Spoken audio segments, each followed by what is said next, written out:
The sound of water dripping echoed in the cabin, faint but irritating. I crouched down, twisting the tap on the sink, tightening it until the drip stopped. My hands moved slow, careful, the way they had learned after decades of fixing things no one else bothered with. That's when his voice cut through the air. "Hey, old man, leave it.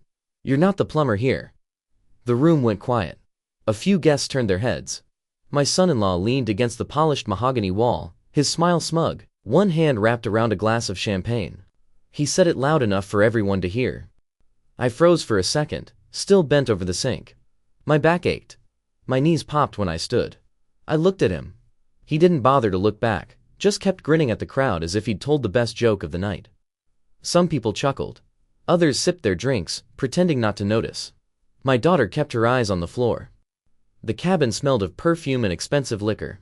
Crystal lights reflected off the glasses, casting little sparks across the room. Music played softly in the background, but the moment felt heavy, as if even the band had stopped.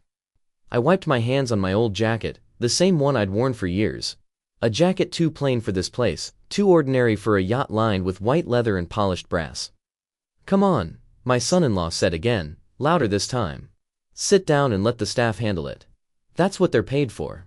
You don't need to play plumber today." The laughter grew sharper. I didn't answer. My jaw tightened, but I kept my face calm. I walked past him, past the stairs, and stepped out to the deck where the night air was cold and salty. The truth stayed folded in my pocket, the one thing he didn't know, the one thing that would turn his smirk into silence. But not tonight. Not yet. Tonight, he wanted to see me as nothing more than a tired old man fiddling with a faucet. And for now, I let him. Family gatherings weren't supposed to feel like this. They were meant to be warm, filled with laughter and stories that stretched back years. But lately, every time I stood in the same room as my daughter and her husband, I felt like a stranger trespassing in a house I built myself. The yacht was crowded that evening. A dozen guests lounged on the cushioned seats, sipping wine and laughing at jokes only half funny. Waiters moved like shadows, pouring champagne, balancing trays of shrimp cocktails and tiny pastries. The air smelled of salt and citrus perfume. My daughter, Anna, moved gracefully between the groups. She had inherited her mother's smile, though she used it less these days. Since marrying Ethan, my son-in-law, her words had grown sharper, her laughter more rehearsed. It wasn't the girl I remembered teaching to ride a bike or walking to her first day of school. Ethan thrived in this world. He wore confidence like a tailored suit. Every gesture was for show, the way he raised his glass, the way he told stories louder than necessary.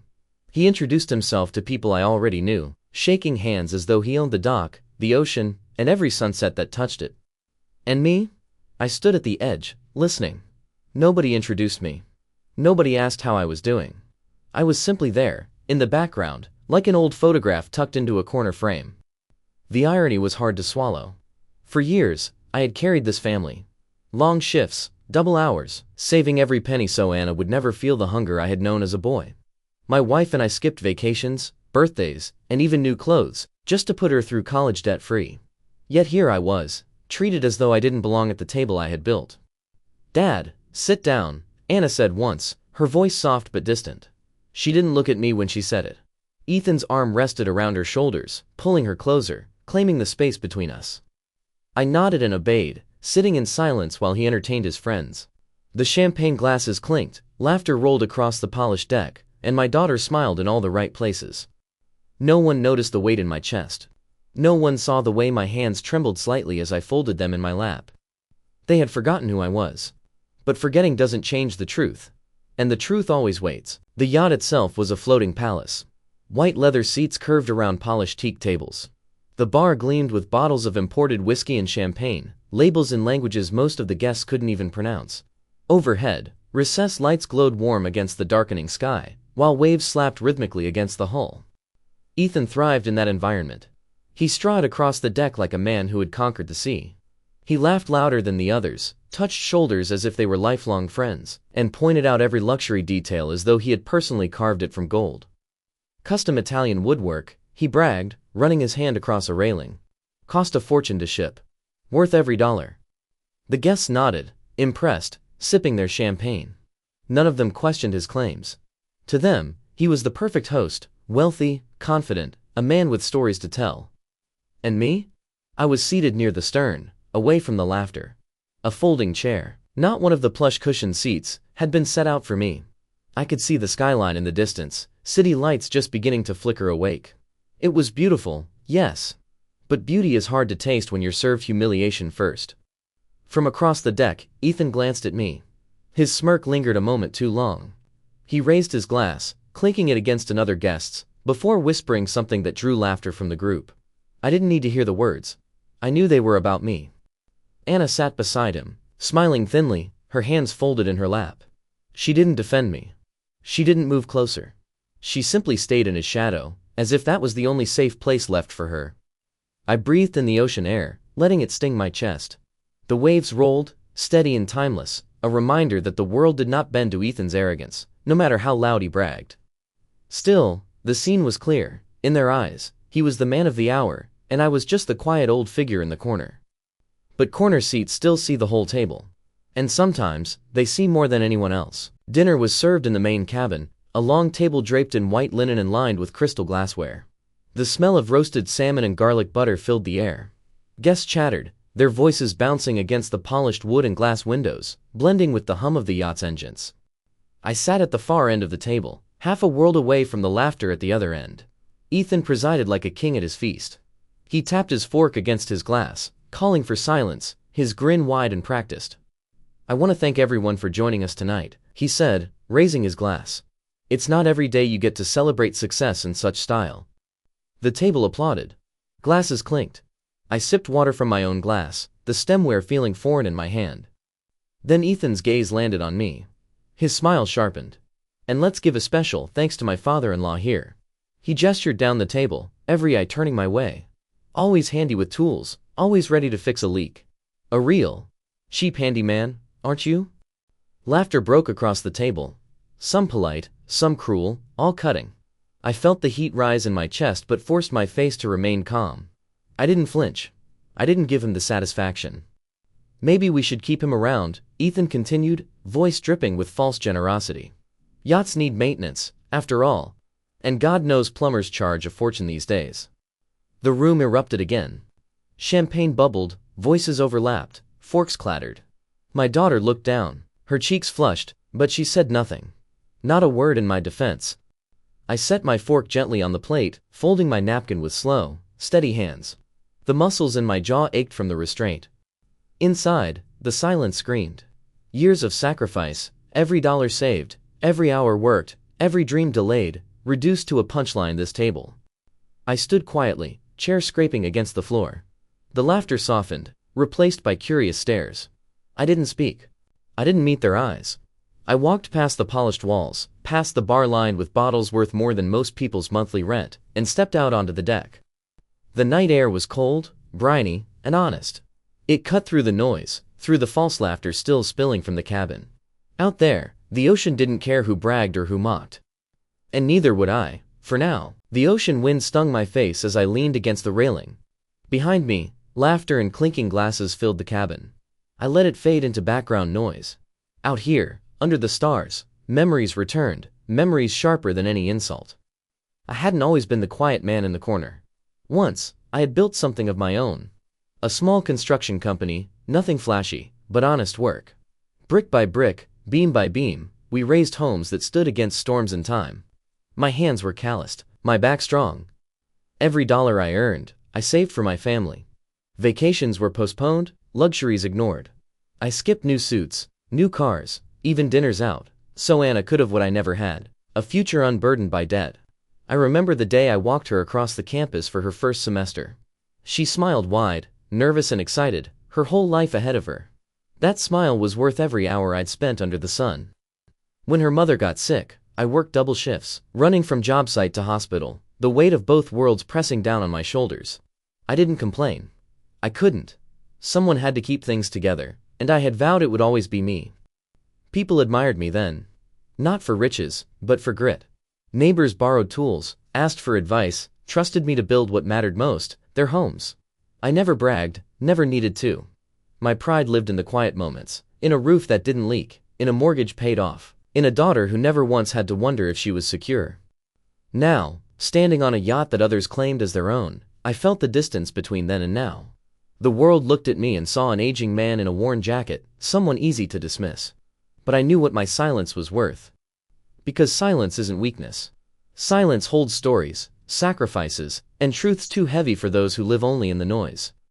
And one day, that silence would speak louder than Ethan's laughter. The night was colder than I expected. Out on the deck, the sea stretched into darkness, its surface rippling with silver from the half-moon. I gripped the railing, letting the salt air sting my lungs.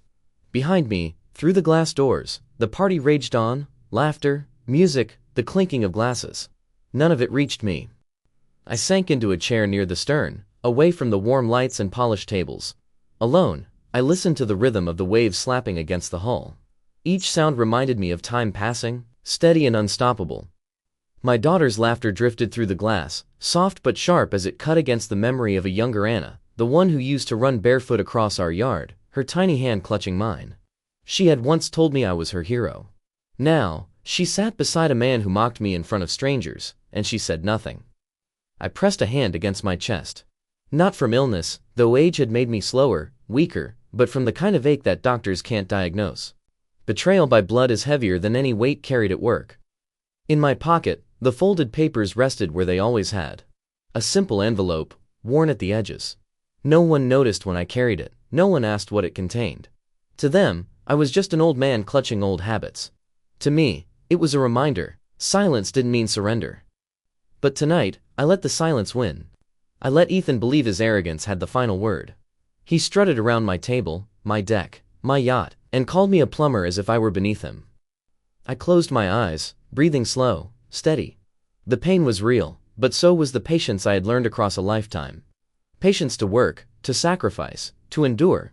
And patience to wait for the right moment, when the truth would cut deeper than any insult. The ocean whispered against the sides of the yacht, constant and calm. I let it steady me, let it wash away the sting of laughter from behind the glass. They thought I was broken. They thought I was forgotten. But the truth was still mine. And sooner or later, the sea always brings secrets back to the surface. From the deck, I could still hear fragments of conversation drifting out from the cabin. Ethan's voice rose above the others, smooth and confident, carrying the kind of tone that demanded attention. "This yacht is just the beginning," he boasted, his glass lifted high. "I'm planning to put it on the market next season, turn a nice profit. With the right buyer, I can flip it for double." Applause and laughter followed. Someone clapped him on the back, another called him a genius. Ethan soaked it in, grinning like a man who believed the ocean itself bent to his will. I shook my head slowly, staring out at the water. He spoke of selling what wasn't his, trading a future built on foundations he didn't lay.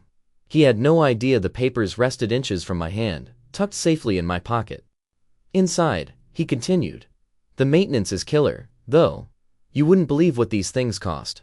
Luckily, I've got free labor around." His words carried a sharp edge. The guests laughed, already in on the cruel joke. I could picture his smirk, his hand gesturing toward me as if I were just another tool on his yacht. Anna's voice chimed in, softer, almost hesitant. "Ethan." But he cut her off with a quick squeeze of her hand and another laugh for the room. The greed in his words wasn't just about money. It was about control of her, of me, of the narrative. He wanted everyone to see him as the man in charge, the provider, the owner. I leaned back in my chair, letting the night air cool the heat rising in my chest. For years, I had measured wealth differently, in sacrifice, in loyalty, in promises kept. To him, wealth was applause and attention. The waves rocked the yacht gently, as if even the ocean was mocking his arrogance. Greed always eats itself. And though no one else could see it yet, I knew the hunger in his words would soon starve him of everything he thought he owned. I stayed outside on the deck, content to let the cold air numb me while the laughter inside grew louder. The party had reached that careless point where drinks flowed faster than sense. Ethan's voice boomed above the rest, another story of triumph, another claim to success. Then footsteps approached from the dock below. A man in a dark uniform climbed aboard, his cap tucked neatly under his arm. The dock manager, Mr. Harris, had been working these slips for years. His face carried the sun and salt of a lifetime by the sea. "Evening, sir," he said, nodding to me with quiet respect. His voice carried warmth, nothing like the hollow praise Ethan soaked up inside. "Everything's prepared as you requested. The fuel lines are checked, and the maintenance log's been updated." I gave him a small nod. "Thank you, Harris. I appreciate it." He paused, glancing toward the cabin where the noise spilled out. A faint smile tugged at the corner of his mouth, as if he knew more than he would ever say. "If you need anything else, just let me know. As always." "Good night," I said softly. He tipped his head once more before stepping back onto the dock, vanishing into the shadows with the ease of someone who belonged there as much as the tide. Through the glass, Ethan hadn't noticed a thing. He was too busy performing, raising his voice for another round of laughter, too busy shining in borrowed light to see the quiet exchange that had just passed feet away. I leaned against the railing, letting the cool metal steady me. Harris's words echoed in my mind, "As you requested." The guests inside might have thought this yacht was Ethan's trophy, but the crew, the staff, the very dock itself knew the truth. They had always known. For a moment, the weight on my chest lifted. Not because Ethan's insults hurt less, but because I remembered I didn't need to fight for recognition in that crowded cabin. Respect was already mine where it mattered. Inside, Ethan toasted himself again. Outside, the sea stretched endless and indifferent. And between them, I stood, waiting. Because sometimes the strongest allies aren't the ones who fight for you. They're the ones who quietly remind you of who you really are, when the world tries to make you forget. The dining cabin glowed under chandeliers, every glass and silver utensil catching the light like it was polished for royalty. Guests filled their seats, laughter spilling as waiters poured wine and laid steaming plates of roasted duck, garlic potatoes, and fresh bread across the table. I took my place at the far end again, the same seat Ethan had casually indicated earlier. Out of the way. Out of sight. I didn't argue. I never did. Ethan raised his glass, commanding the room with a practiced smile. "To new beginnings, bigger deals, and the kind of success most people only dream about," he said. His voice was smooth, confident, every syllable dripping with pride. The guests clapped and echoed his toast. I lifted my water quietly, not that anyone noticed. Then Ethan leaned back in his chair, one arm around Anna, the other gesturing toward me. "And let's not forget my father-in-law," he announced, loud enough to cut through the chatter. "The man who never misses a chance to get his hands dirty. Always tinkering, always fixing something. Who needs staff when you've got 'em on board, right?" The laughter hit like a wave. Some people chuckled politely, unsure if it was cruel or clever. Others laughed freely, enjoying the spectacle. I felt every eye land on me. I didn't flinch. I focused on my plate, cutting a piece of bread slowly, carefully, as if his words hadn't even reached me. But he wasn't finished. "You should have seen him earlier," Ethan continued, his grin widening. "Bent over the sink like a plumber from the docks. I almost expected him to send me an invoice for $50. This time the laughter was sharper, crueler. A woman dabbed at her eyes from laughing too hard. Even the waiters smirked as they set down dishes. Anna sat frozen beside him. Her lips pressed together, her eyes downcast. She didn't defend me. She didn't even look my way. The humiliation burned, but I held my silence. Not because I agreed with him, but because silence was my weapon, the one thing Ethan couldn't understand. I let the laughter pass, let the sting fade beneath the calm surface I wore like armor. My fork rested steady in my hand. Because one day, I knew, the same mouths that laughed tonight would fall silent when the truth finally surfaced. And that silence would be louder than all their applause. The table buzzed with chatter again, glasses refilled, forks scraping against plates. The moment should have passed, another cruel joke buried beneath the noise of dinner. But it didn't pass, not for me. The sting lingered, sharper than the salt air outside. I lifted my eyes to where Anna sat. She was inches from Ethan, his arm draped across her shoulders like a badge of ownership. She smiled when he laughed, nodded when he spoke, and played the part of a loyal wife. But in her eyes, eyes that once lit up when she saw me waiting at the school gates, there was nothing. No spark, no defense, not even a glance in my direction. For a heartbeat, I thought she might say something. She shifted in her seat, her fingers tightening around the stem of her glass. The silence stretched, heavy, expectant. All it would have taken was one word, one small act of courage to stop the humiliation. But the word never came. Instead, she lowered her gaze, staring into the swirl of red wine like it could swallow her whole. She let Ethan's laughter stand unchallenged. She let the room's cruel amusement echo without interruption. She let me sit at the end of the table, humiliated and alone. That was the wound that cut deepest. Not Ethan's jokes, not the guests' laughter, but her silence. My own daughter, my only child, chose comfort over truth, convenience over loyalty. I folded my napkin carefully, pressing the fabric flat as if control could still be mine in this one small thing. My hands were steady, but inside I felt the crack widen. I remembered the nights I carried her asleep from the car to her bed, her head resting against my shoulder. I remembered her first job interview, how she had called me for advice. Those memories clashed violently with the woman sitting across from me now, lips sealed, eyes averted. Betrayal doesn't always come with sharp words. Sometimes it comes dressed in silence, wrapped in the choice not to stand by you when it matters most. And her silence tonight was louder than Ethan's insults. The conversation around the table blurred into background noise. Forks clinked, glasses clattered, and Ethan's voice carried above it all like the buzzing of a fly that refused to die. I let it fade, my focus narrowing to the quiet weight in my jacket pocket. The envelope rested there, the corners worn from years of handling. My fingers brushed against it, tracing the crease of the fold, the texture of the paper. Ordinary to anyone else. To me, it was a fortress. Inside lay the truth. Legal documents stamped and notarized, titles and deeds with my name printed clear as daylight. The yacht's registration papers, maintenance records, insurance forms, all of it connected not to Ethan, but to me. Every detail filed, every signature verified. The kind of truth that doesn't need applause to be real. Ethan could strut across the deck, raise his glass, and call himself the owner all he wanted. The law didn't care about his stories. The crew didn't care about his arrogance. And in time, neither would anyone else. I let the envelope stay where it was, hidden but steady, like a blade sheathed until the moment mattered most. My silence wasn't weakness, it was patience. The guest laughed again, and Ethan leaned back, telling another tale about his yacht and the parties he planned to host on it. He spoke with such confidence, such reckless certainty, that not one person at that table questioned him. But Harris knew. The dock manager's respectful nod still echoed in my ears. The staff knew too. They'd seen the checks, the instructions signed in my name. Everyone who worked behind the scenes understood the truth. Only the crowd inside, so quick to laugh, so quick to follow, remained blind. I pressed the napkin flat against my lap, breathing slow, calm. They thought they were watching a man defeated, humiliated into silence. But what they didn't see was the hand resting casually against my jacket pocket, steady as stone. Sometimes justice doesn't arrive in fire or fury. Sometimes it waits in folded paper, quiet and undeniable. And while Ethan played the king, he never realized the crown was borrowed. The wine had loosened tongues, and the cabin buzzed with the kind of laughter that comes easy when no one fears consequence. Ethan stood at the head of the table again, glass raised, face flushed with pride and liquor. "I've got one more toast," he announced, his grin sharp as broken glass. "To my father-in-law, the hardest working plumber I've ever seen." The room erupted. Guests clapped, some whistled, a few even slapped the table. I stayed still, my fingers resting lightly on the napkin folded in my lap. My chest burned, but my expression didn't change. Ethan wasn't finished.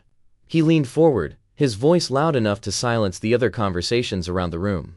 "Seriously, folks, you should have seen him earlier. Bent over the sink like he belonged in a jumpsuit, not at this table. Maybe next time I'll have him fix the toilets before the party. Save me a few bucks." The laughter cut deeper this time. It wasn't polite chuckling anymore. It was cruel, open, unrestrained. Even the waitstaff smirked as they refilled glasses, swept plates away.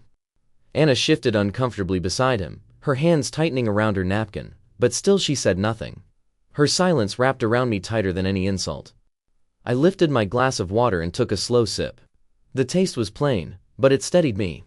My eyes swept the room, faces flushed, mouths open in laughter, none of them seeing the man behind the silence. Ethan smirked, basking in the attention. He thought he'd won. He thought he'd reduced me to nothing more than a joke, a tired old man out of place among luxury. But what he didn't know was that every word, every laugh, every smug glance only stacked the weight higher. And when that weight finally fell, it wouldn't be on me. It would be on him.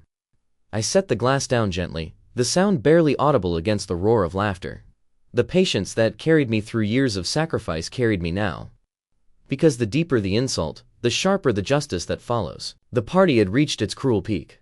Laughter echoed against the cabin walls, bouncing like sharp stones. Ethan stood taller, riding the wave of his own arrogance, as if every cheer crowned him a king. Then he slammed his glass on the table and pointed down the length of it, at me. "You know what? Maybe we should set some rules. This yacht isn't a workshop, and this table isn't a lunch break. If you can't sit here without tinkering and playing plumber, maybe you don't belong here at all." The room hushed. The laughter stopped just enough for his words to cut clean through. Eyes widened. Forks froze midair. Anna's lips parted, but no words came. She pressed them shut again, her silence sealing my isolation. Ethan's grin stretched wider. "Go on, old man," he said, waving his hand like a king dismissing a servant. "Why don't you step off? You're ruining the evening." A murmur rippled across the guests. Some looked away, embarrassed. Others stared openly, hungry for drama. I rose slowly from my chair, the legs scraping against the polished floor. The sound dragged through the silence like a blade unsheathed. My hands rested on the table for balance, but my eyes never left his.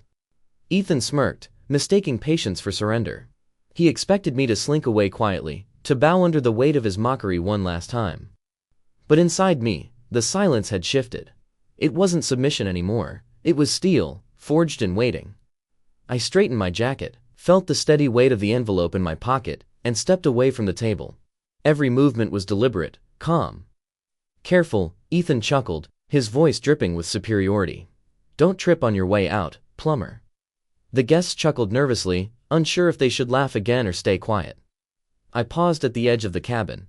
The ocean pressed against the windows, steady and timeless, watching the scene unfold.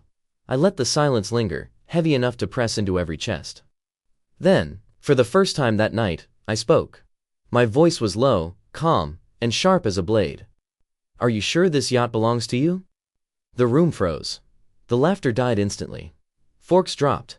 Glasses stilled. Ethan's smile faltered. The silence had finally turned, and this time, it was his. The cabin stilled, like someone had cut the music mid-note. All eyes swung toward me. My words hadn't been loud, but they didn't need to be. Silence carried them farther than shouting ever could. Ethan blinked, his smirk twitching. "What are you talking about?" he asked, voice edged with forced laughter. He glanced at the guests, searching for someone to echo him, to bring the room back under his control. No one answered. I stepped closer to the table, each footfall deliberate against the polished floor. My hand brushed the inside of my jacket where the envelope rested, but I didn't take it out. Not yet. "You've been bragging all night about your yacht," I said evenly, my eyes locked on his. "Bragging about flipping it, about selling it, about profits you don't even understand. But before you keep talking." I paused, letting the weight of the moment sink into the room. "Maybe you should ask yourself a simple question. Does this yacht even belong to you?" A ripple of whispers spread among the guests. Champagne glasses were set down, forks lowered. The mood had shifted from easy laughter to tense curiosity. Ethan forced a laugh, louder this time, desperate. "Of course it belongs to me. Who else would it belong to? Don't tell me, you?" He sneered, trying to pull the spotlight back. "Come on, Dad, don't embarrass yourself. Everyone knows you couldn't for a dinghy, let alone this vessel." I didn't rise to the bait. Instead, I leaned slightly against the table, my voice calm, cutting. Ownership isn't about who talks the loudest at dinner parties. It's about proof. Paperwork. Responsibility. He shifted in his chair, the flush in his cheeks no longer from wine but from unease. Anna finally lifted her head, eyes darting between us, her lips parting as if to speak, but no words came. Ethan waved his hand dismissively, his laugh brittle. "Don't listen to him. He's just bitter. He doesn't understand how the real world works." But the room wasn't laughing with him anymore. They were watching me. Waiting. I straightened, smoothing the front of my jacket.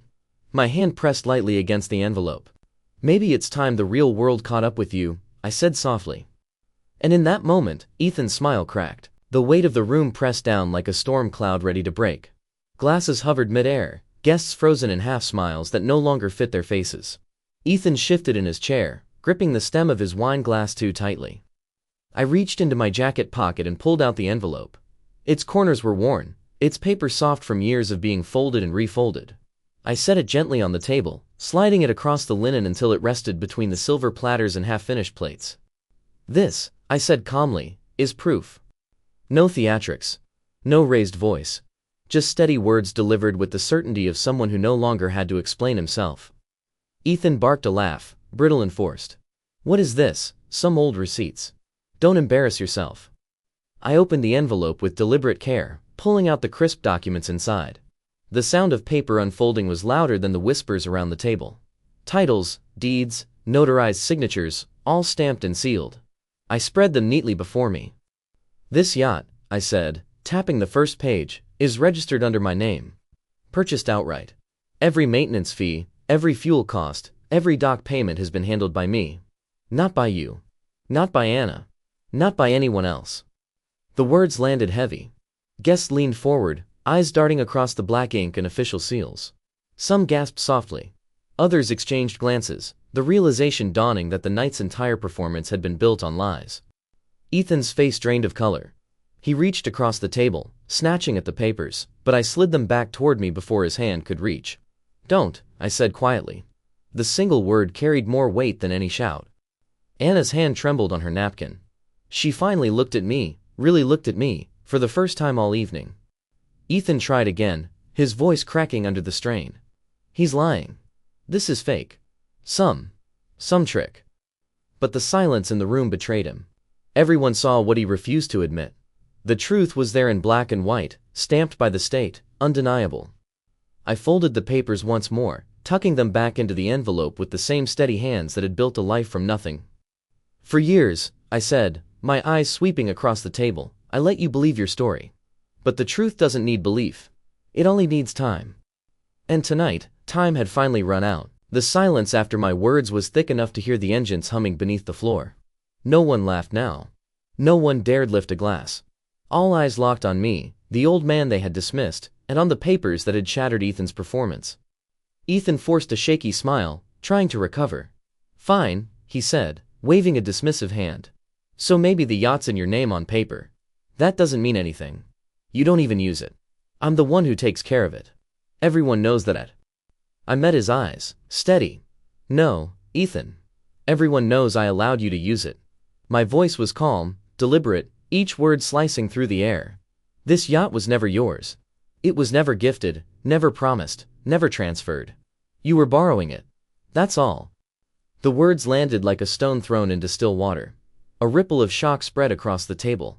Guests exchanged glances, some shifting uncomfortably in their seats. Ethan's bravado faltered. His grin collapsed into a tight line. He opened his mouth, then shut it again, like a fish gasping for air. I stepped closer, resting a hand on the back of an empty chair.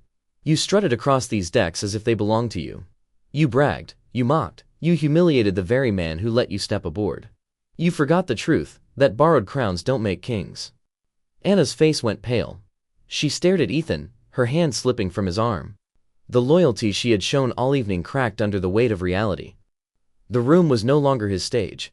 Every eye was fixed on me. For the first time all night, Ethan wasn't the host, the showman, or the king. He was just a man exposed, small, shaken, and stripped of his borrowed glory. I let the silence sit, cold and heavy. Then I said, almost softly, "And tonight, the borrowing ends." Ethan sat rigid in his chair, his confidence drained like the last drops of wine in his glass. His friends no longer looked at him with admiration, they looked at him with pity, with amusement, with disdain. The stage he had built for himself collapsed, and he was the only one still trying to stand on it. I didn't raise my voice. I didn't need to. The weight of silence did the work for me. "All evening," I said, my tone steady and low, "you paraded yourself as a man of wealth and power. You mocked me, treated me like a stranger in front of my own daughter, in front of guests who believed your lies. And I said nothing. I let you play your part." Ethan's fists tightened against the table, knuckles white. He wanted to shout, to argue, but the words caught in his throat. I leaned forward slightly, my gaze fixed on him. "You see, Ethan, the strongest revenge isn't noise. It isn't shouting or fighting. It's truth. And truth doesn't need to scream to be heard." Gasps fluttered through the room. Guests whispered behind their hands, eyes darting from him to me. He tried again, his voice breaking. "This doesn't change anything. Anna, tell him. Tell them." Anna didn't speak. Her silence now belonged to me, not to him. I straightened, sliding the envelope back into my jacket. "You humiliated me with Plumber jokes," I said, my words like stones dropping into still water. "But you forgot one thing. Plumbers build, plumbers repair, plumbers make things work. What do you build, Ethan? What do you repair, besides your own lies?" The question hung in the air, unanswered. His face flushed crimson, his lips trembling as he searched for something, anything, that might save him. Nothing came. I turned to the guests, meeting their eyes one by one. "Remember what you saw tonight. Remember who he pretended to be. And remember the difference between a man who talks about owning the world and a man who quietly owns what he needs." No applause followed, no laughter. Just silence, the kind that weighed heavier than any insult Ethan had thrown. I walked back to my seat, calm, composed, leaving him to drown in the quiet. Revenge had been served, not with fire, not with fury, but with the one thing he couldn't outshout, the truth. Ethan's face was flushed red, his breath coming fast, but still he clung to the last threads of his performance. "This doesn't matter," he muttered, shaking his head. "The yacht, the papers, fine, you've made your point. But Anna and I will inherit everything else one day. That's how family works." I let his words hang for a moment, the arrogance in them clear as day. Then I pulled a smaller envelope from the same jacket pocket, placing it gently on the table beside the first. "This," I said, my tone even colder than before, "is the revised will." The guests leaned forward, whispering, their curiosity sharp. Ethan froze. "For months," I continued, "I've watched how you treat people, how you treat me, how you treat my daughter, even how you treat strangers when you think no one's watching. And I made a decision. Every asset I worked for, every piece of property, every dollar I saved, none of it will ever go to you." The words hit harder than any slap. Ethan lurched to his feet, knocking over his chair. "You can't do that," he shouted, his voice cracking. "You don't mean it. Tell them, Anna. Tell him he's wrong." But Anna's lips parted and closed again without sound. Her eyes shimmered, her face pale. For the first time, she saw him the way I had always known him, greedy, shallow, and small. "I mean every word," I said, my voice like iron. "You mocked me as if I had nothing left to give. You were wrong. I have the power to give, and the power to take away. Tonight, I'm taking away the one thing you value most, your imagined claim to what isn't yours." The guests watched in stunned silence. Some looked uneasy, others almost relieved to see the charade end. Ethan's hands shook as he pointed at me, his words stumbling. "This isn't fair. You can't." I cut him off with a single sentence, sharp and final. "You're out of the will, Ethan. Permanently." The room dropped into silence so deep, even the waves outside seemed to pause. Ethan's mouth opened, but no words came. For the first time all evening, the man who couldn't stop talking had nothing left to say. And that silence was justice. The cabin was silent, heavy as stone. Forks lay abandoned, glasses sat untouched, and the once glittering party had turned into a gallery of frozen faces. Ethan remained standing beside his toppled chair, chest heaving, hands trembling. The man who had spent the night boasting now looked like a boy caught stealing. I rose from my seat, the envelope tucked neatly back into my jacket. No anger burned in me anymore. Only clarity. I looked once at Anna. Her eyes were wet, her face pale. For a second, I saw the girl she had been, the one who clung to my hand on her first day of school. I gave her a small nod. Whether she chose to find her voice after tonight was her decision. My part was finished. I turned and walked toward the glass doors. The room remained silent, the only sound the low hum of the yacht's engines beneath my feet.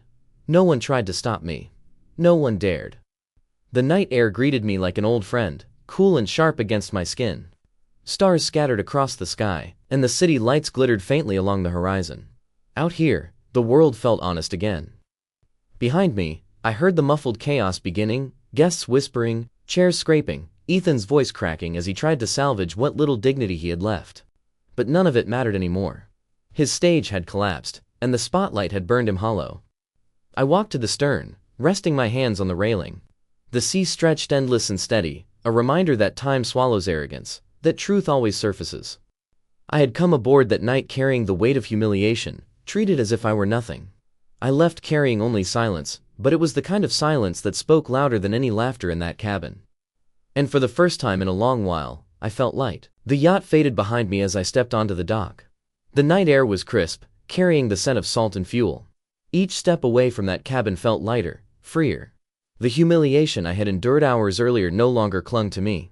It had been replaced by something stronger, clarity, and justice served. I paused, looking back once more. Through the cabin windows, I saw Ethan pacing, his gestures wild, his face pale beneath the flush of liquor. Guests avoided his eyes, their conversations hushed. The same people who had laughed at his jokes now saw him for what he was. And the silence he received in return was a heavier punishment than any words I could have spoken. Anna stood near the doorway, her silhouette framed in the warm light. For a long moment, she didn't move. She just watched me. I hope she understood that silence, when used to betray, cuts deep, but silence used to deliver truth can heal. The choice was hers now.